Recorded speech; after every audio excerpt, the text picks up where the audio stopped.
Kun pitoharjoittelu alkaa onnistumaan koiralla, eli koira pitää jo pidemmän aikaa sitä noutoesinettä varmasti suussa. Puhutaan, että se koira pystyy pitämään sen noin minuutin verran, niin sen jälkeen voi olla varmuus, että voi alkaa ottamaan pientä liikettä. Ja pentukoiralla se liike on ihan metristä 2 metriä. Katsotaan miten se menee. Pidä. Varmistetaan, että koira pitää varmasti sitä siipeä. Pakitetaan poispäin, pidetään koko ajan kontakti koiraan. Annetaan luoksetulokomento. Tänne. Ja kun koira istuu, otetaan luovutus irti. Hyvä. Ja palkitaan koira.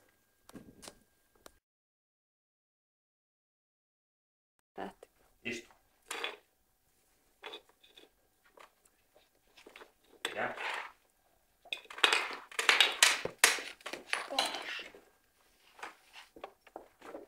Tänne.